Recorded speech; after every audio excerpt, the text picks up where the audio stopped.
क्या आपने कभी नोटिस किया है कि कुछ लोग एवरेज टैलेंट होने के बाद भी लाइफ में बहुत आगे निकल जाते हैं और कुछ लोग टैलेंटेड होने के बाद भी वो पीछे रह जाते हैं? ऐसा क्यों होता है?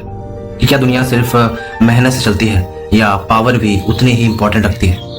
अगर आपको कोई बार बार यूज करता है, इग्नोर करता है या आपकी वैल्यू को कदर नहीं करता या आपकी वैल्यू को एक्चुअली किसी भी तरीके से प्रायोरिटाइज नहीं किया जाता, किसी तरीके से आपको वैल्यूबल नहीं महसूस कराया जाता, तो गलती उसकी है या स्ट्रैटेजी की है? किसकी गलती? आज हम बात करने वाले हैं एक ऐसी कंट्रोवर्शियल किताब के बारे में जिसे कुछ लोग जीनियस कहते हैं और कुछ लोग डेंजरस कहते हैं, राइट? तो द 48 लॉज ऑफ पावर, ये बुक हमें सिखाती है कि दुनिया में पावर कैसे काम करती है। लेकिन एक बात जो है उसको याद रखिएगा कि पावर का नॉलेज खराब नहीं होता है ना। पावर का जो नॉलेज है वो खराब नहीं होता, उसका जो मिसयूज है वो खराब होता है।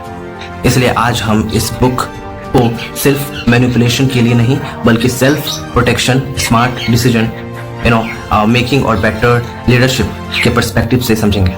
वीडियो के एंड तक आप समझ जाओगे कि मैं क्या कहना चाह रहा हूँ और इस वीडियो का पर्सपेक्टिव क्या था, है ना।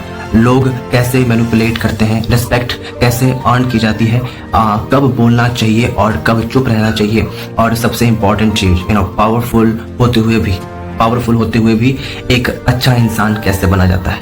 तो चलिए शुरू करते हैं। पहला पॉइंट क्या है? Law 1, first law is what? Never outshine the master. You never have to outshine the master. कभी भी अपने सीनियर, बॉस या टीचर को, पहला लॉ क्या कहता है यहाँ पे? ये कहता है कभी भी अपने सीनियर, बॉस या टीचर को डायरेक्टली एम्बैरेस मत कीजिए।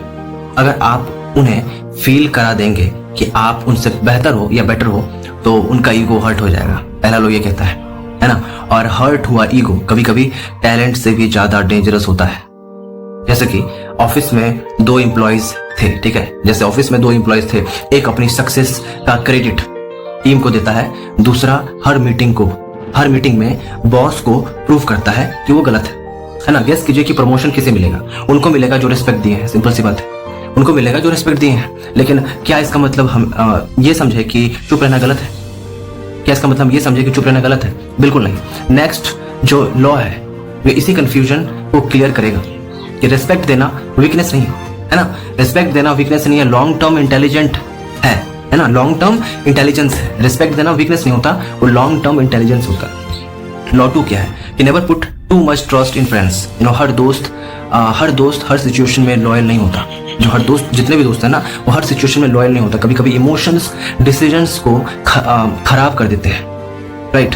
प्रोफेशनल लाइफ में ट्रस्ट फीलिंग्स पर नहीं, कैरेक्टर और कंसिस्टेंसी पर होना चाहिए, है ना। कितनी बार सिर्फ इमोशनल ट्रस्ट की वजह से लोग धोखा खा जाते हैं? कभी सोचे आप? बहुत बार, है ना। बहुत बार लोग इमोशनल ट्रस्ट की वजह से जो है लोग धोखा खा जाते हैं, है ना। इसलिए ट्रस्ट स्लोली बिल्ड कीजिए, है ना। जो ट्रस्ट है उसको धीरे धीरे बिल्ड किया जाता है, एक बार में नहीं बिल्ड किया जाता किसी भी तरीके से। चाहे रिलेशनशिप हो या किसी कोई प्रोफेशनल पर्टिकुलर काम हो, उसमें जो है एक बार में भरोसा कायम नहीं की जाती। कभी भी एक बार में भरोसा कायम नहीं की जाती, उसके लिए समय लगता है। जब तक आप समय देंगे नहीं तब तक होने वाला है नहीं। कोई भी रिलेशनशिप में जब लोग आते हैं तो इसका मतलब ये नहीं है कि सीधा वो ट्रस्ट एक बार में जनरेट हो जाए। क्या ये पॉसिबल है ना। ब्लाइंड ट्रस्ट से बेटर है वाइज ट्रस्ट। कहते हैं ना कि जो ब्लाइंड ट्रस्ट होता है उससे बेहतर है वाइज ट्रस्ट। लॉ 3 क्या है यहाँ पे? Conceal your intentions. Her plan सबको बताना जरूरी नहीं होता। आप जो सोच रहे हैं कि हर प्लान बता दूंगा तो सही रहेगा, बिल्कुल भी सही नहीं है। हर प्लान को अगर सबको बताओगे तो होगा क्या पता है? जब आप हर कोई को प्लान बताना शुरू करते हो तो सिंपल सी बात है, वो जो है उसका मिसयूज करना शुरू करता है। कल को जब कोई नेगेटिव पॉइंट आपके सामने दिखेगा तो वो क्या करेगा? उसका गलत तरीके से इस्तेमाल करके आपके ऊपर ही थोप देगा, है ना। उस गलती का मटका आपके सर पे फोड़ देगा। तो आपकी कमजोरी का जो फायदा है वो आराम से उठा लेगा, है ना। जब लोग आपके स्ट्रेटेजी को जान लेते हैं तो या तो कॉपी करते हैं, नहीं तो उसका मिसयूज करके गलत तरीके से आपके ऊपर थोपना शुरू करते हैं, है ना। जो कि किसी भी एंगल से सही नहीं होता, या उसमें ऑब्स्टेकल्स क्रिएट करना शुरू कर देते हैं।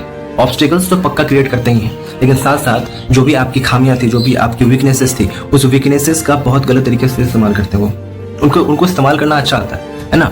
ट्री जब तक स्ट्रांग नहीं होता, जो ट्री है, जो वृक्ष है, जो गाछ वृक्ष है, वो तब तक स्ट्रांग नहीं होता जब तक उसके आसपास फेंस लगाई जाती है। वैसे ही ड्रीम्स को भी प्रोटेक्शन चाहिए। जो ड्रीम्स है ना उसको भी प्रोटेक्शन चाहिए। आप अपने ड्रीम्स को अगर हर कोई को बताओगे तो वो नहीं तो मजाक उड़ाएगा, नहीं तो कुछ भी बोलेगा, तो आपको किसी को बताने की कोई जरूरत नहीं है ना।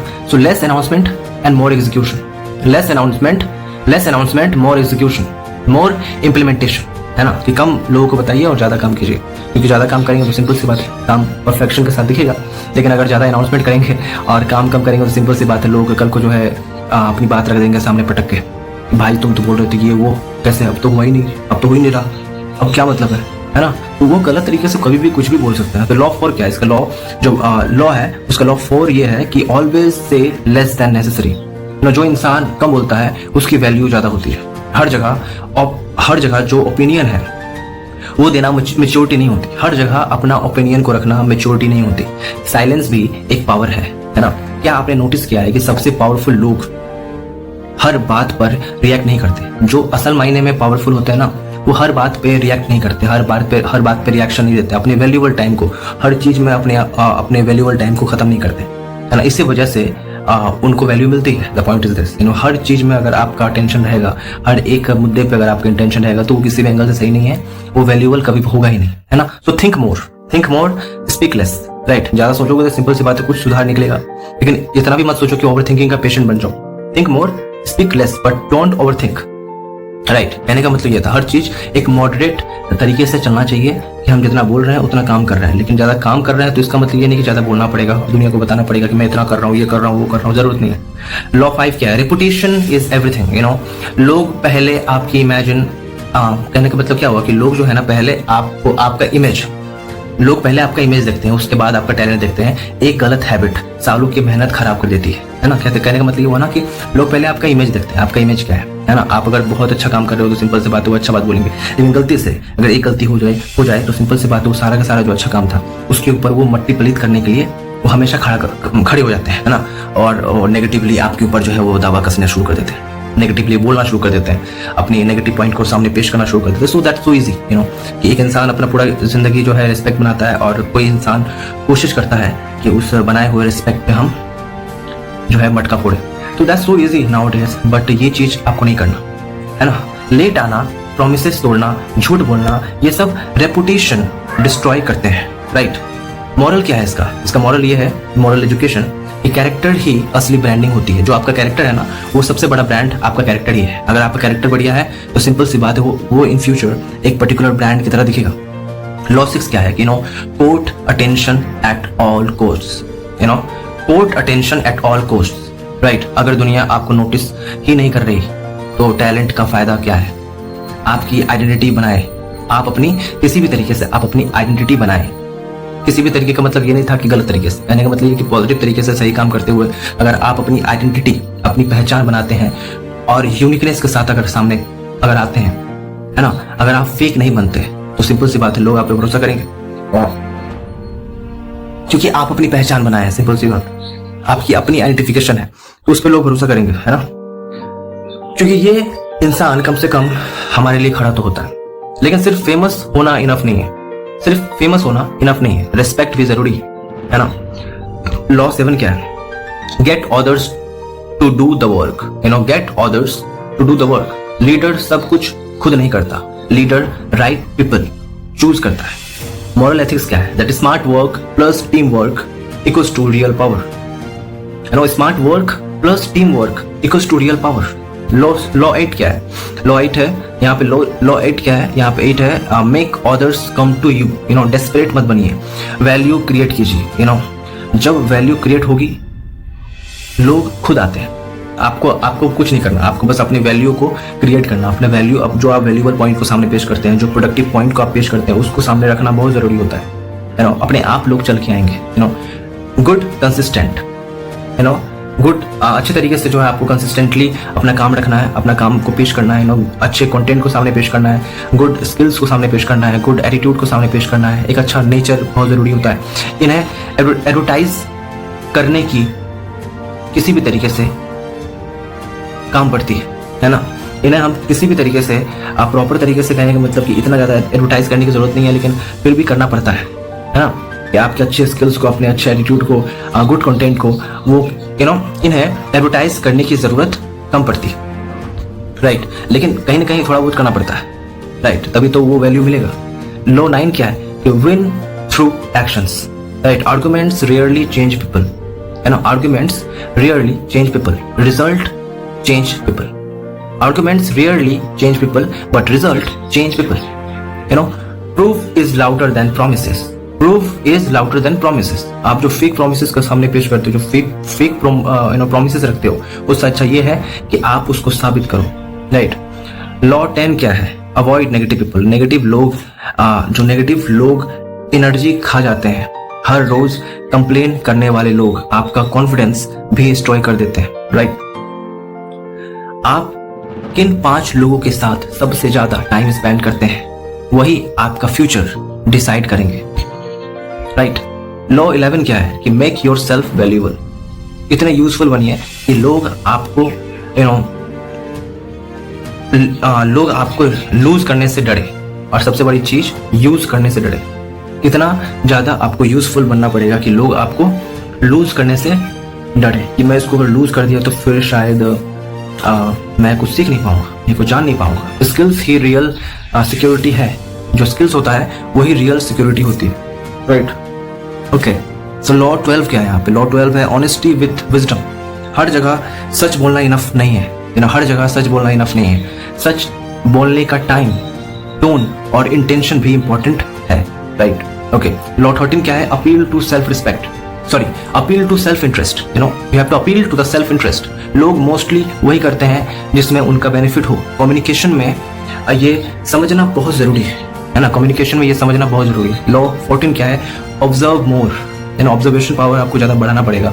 सबसे डेंजरस लोग सबसे ज्यादा ऑब्जर्व करते हैं, है ना, जैसे कि बहुत बड़े बड़े एक्टर्स, कोई भी एक्टर, बड़ा हो या छोटा हो, एक्टर तो एक्टर होता है।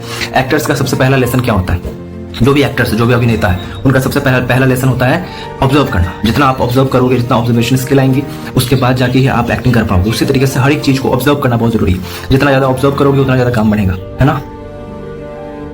सुनते ज्यादा है, बोलते कम है, राइट। यहाँ पे कहने का मतलब क्या हुआ कि मैं फिर से रिपीट कर दूं, लॉ 14 ऑब्जर्व मोर, सबसे डेंजरस लोग सबसे ज्यादा ऑब्जर्व करते हैं, वो सुनते ज्यादा है, बोलते कम है, राइट, जो ऑब्जर्व करते हैं। लॉ 15 क्या है, finish problems completely, half solutions future problems बन जाते हैं। जो आधा अधूरा जो समाधान है वो भविष्य में बहुत बड़ा प्रॉब्लम बन जाता है। चाहे हैबिट हो, फियर हो या लेजीनेस हो, रूट कॉज सॉल्व कीजिए, है ना। आपका जड़ों का जो कारण है उसको खत्म करना बहुत जरूरी होता है। लॉ 16 क्या है, इसका लॉ 16 है स्कार्सिटी क्रिएट्स वैल्यू, हर वक्त अवेलेबल रहना रिस्पेक्ट कम कर देता है। अगर आप हर वक्त किसी के लिए अवेलेबल रहते हो, उपस्थित रहते हो, कल को वो आपको रिस्पेक्ट नहीं देगा।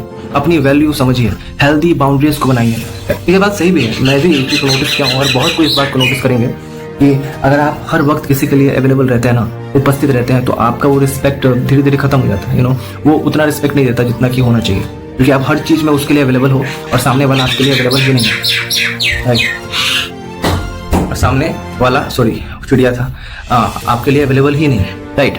सो लॉ 17 क्या है, लॉ 17 है be unpredictable, you have to be unpredictable. हर बार सेम रिएक्शन मत दीजिए, हर बार जो है आपको सेम रिएक्शन नहीं देना है। काम कॉन्फिडेंस, कामनेस जो है वो कॉन्फिडेंस लोगों को कंफ्यूज करता है ना। जिसके अंदर कॉन्फिडेंस होता है ना, उसके अंदर एक चीज है कि काम जो होता है ना, जो कामनेस है, राइट, वो कॉन्फिडेंस लोगों को कंफ्यूज करता है। लॉ 18 क्या है, डोंट आइसोलेट योरसेल्फ, इंडिपेंडेंट, पूरी तरीके से इंडिपेंडेंट बनिए, लेकिन लोनली मत रहिए, लोनली मत बनिए। नेटवर्क ही अपॉर्चुनिटी लाता है। मैं ये समझता हूँ कि देखो ये जो लॉ 18 है ये कहीं ना कहीं मुझे थोड़ा अजीब लग रहा है। Okay fine, don't isolate yourself. Sometimes you have to isolate yourself, why, because अकेलेपन में कई बार हम बहुत क्रिएटिव भी सोचते हैं, है ना। इंडिपेंडेंट बनना जरूरी है, लेकिन लोनली मत रहिए, ये मुझे ठीक नहीं लग रहा। क्योंकि आप सोचिए कि कोई भी चीज, कोई भी क्रिएटिव चीज को आप सामने पेश करना चाहते हैं, जैसे बुक राइटिंग हुआ, जैसे कि कोई भी चीज लाइक सॉन्ग राइटिंग हुआ, फिल्म राइटिंग हुआ, या कोई भी आप जब पढ़ाई करते हो तो आप अकेले रहते हो, राइट। कुछ चीज सोचते हो, कुछ इनोवेटिव, कुछ क्रिएटिव, कुछ फैसिनेटिंग, तो आप अकेले रहते हो। कुछ नया थॉट प्रोसेस जब आप सामने पेश करते हो तो वो अकेलेपन में ही होता है ना। आविष्कार का जन्म भी अकेले ही होता है ना। जैसे कि ये बल्ब का आविष्कार हुआ, तो ये बल्ब का आविष्कार ऐसे थोड़ी हो गया, ग्रुप में हो गया क्या, लोगों के सामने, लोगों के साथ। तो sometimes you have to isolate yourself, what I think is, because isolation से हम बहुत कुछ सीखते हैं, है ना, नया नया आविष्कार करने की चाहत रखते हैं, नया कुछ सोचने की चाहत रखते हैं, कुछ बढ़िया करने की चाहत रखते हैं, राइट। और पढ़ाई भी हम मोस्टली अकेले ही करते हैं, सो आइसोलेशन इज गुड। तो ये लो 18 सॉरी मैं क्या बोल रहा हूँ, ये जो लो 18 है, हाँ 18 है, ये जो लो 18 है 18, ये मुझे उतना सही नहीं लग रहा। ओके, लो 19 क्या है? यहाँ लो 19 है, know who you are dealing with, है ना। हर इंसान सेम नेचर का नहीं होता, हर सिचुएशन में सेम बिहेवियर वर्क नहीं करता, है ना। इमोशनल इंटेलिजेंस ही असली इंटेलिजेंस है, राइट। लो 20 क्या है कि stay independent, you have to stay independent, financial independence, mental independence, emotional independence, you know, ये 3 पावर्स लाइफ बदल देते हैं। तो रिमेनिंग जो लॉ है, यू नो, 21 लेके 48, 21 to 48, इसका क्विक पावरफुल लेसन में बता दूं कि फूल मत बनिए, मतलब मूर्ख मत बनिए, राइट टाइमिंग चूज कीजिए, बिल्कुल इमोशंस कंट्रोल कीजिए। आपके अंदर इमोशंस है तो इमोशनल कंट्रोल भी होना बहुत जरूरी है। एडेप्टेबल बनिए, है ना, एडेप्टेबल बनना पड़ेगा। कॉन्फिडेंस रखिए, फियर को फेस कीजिए, यू नो, पास्ट मिस्टेक्स से सीखिए, सक्सेस के बाद हम्बल रहिए, लीडरशिप क्वालिटी में एम्पैथी रखिए, रिस्पेक्ट ऑन कीजिए, यू नो, इन्फ्लुएंस बिल्ड कीजिए, राइट, नॉलेज कलेक्ट कीजिए, अपॉर्चुनिटीज आइडेंटिफाई कीजिए, पेशेंस रखिए, है ना, लॉन्ग टर्म सोचिए, ईगो जो आपकी ईगो है उसको कंट्रोल कीजिए, डिसिप्लिन को हैबिट में लाइए और बनाइए, अपनी आइडेंटिफिकेशन, आप अपनी आइडेंटिटी खुद क्रिएट कीजिए, जैसा मैं कर रहा हूँ, है ना, ये अपनी आइडेंटिफिकेशन ही तो क्रिएट कर रहा हूँ, राइट। किसी को अननेसेसरी हर्ट मत कीजिए, पावर का यूज प्रोटेक्शन के लिए कीजिए, है ना। किसी जो पावर का यूज होता है वो प्रोटेक्शन के लिए करना होता है, किसी को उत्पीड़न करने के लिए नहीं। Don't try to oppress to someone else, you have to use the power to protect to someone, don't try to use it just to oppress to someone. किसी को उत्पीड़न करने के लिए आपको पावर नहीं मिला, पावर मिला है उसके प्रोटेक्शन के लिए। तो किसी के प्रोटेक्शन के लिए पावर का इस्तेमाल करना बहुत जरूरी है, किसी को ऑपरेस्ट करने के लिए नहीं, किसी का उत्पीड़न करने के लिए नहीं, राइट। तो दोस्तों, पावर का मतलब दूसरों को नीचा दिखाना नहीं होता, पावर का मतलब होता है अपने इमोशंस पे कंट्रोल लाना, अपने डिसीजंस पे कॉन्फिडेंस लाना और अपनी वैल्यूज पे कभी कॉम्प्रोमाइज ना करना। याद रखिए, पावर बिना कैरेक्टर के डेंजरस होता है ना। अगर आपके अंदर कैरेक्टर नहीं है तो उस पावर का कोई मतलब नहीं है, क्योंकि आप उसका यूज नहीं कर पाओगे, पावर का गलत इस्तेमाल करोगे। कैरेक्टर सही होगा तो उस पावर का हम सही इस्तेमाल करेंगे।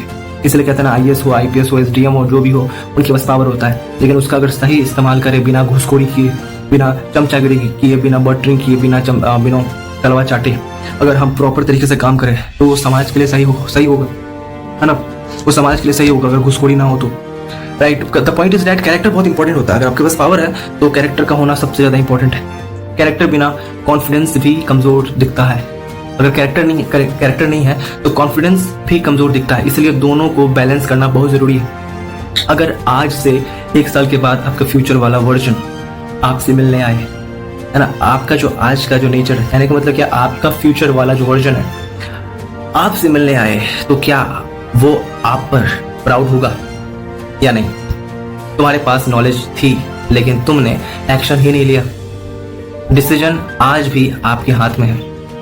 अगर इस समरी से आपको कुछ नया सीखने को मिला है तो सिर्फ नॉलेज कलेक्ट मत कीजिए, उस पर एक्शन लीजिए, क्योंकि लाइफ बदलती है इंफॉर्मेशन से नहीं, इम्प्लीमेंटेशन से, एग्जीक्यूशन से, है ना। सिर्फ इंफॉर्मेशन कलेक्ट करते जाएंगे तो क्या लगता है लाइफ बदल जाएगी? No, implementation is so important. Implementation to your life, to you have to implement the things, the stuffs into your life, तब सुधार दिखेगा। So thank you for watching it, So just keep learning, keep growing and stay powerful. Stay powerful with wisdom, humility and kindness. So yeah.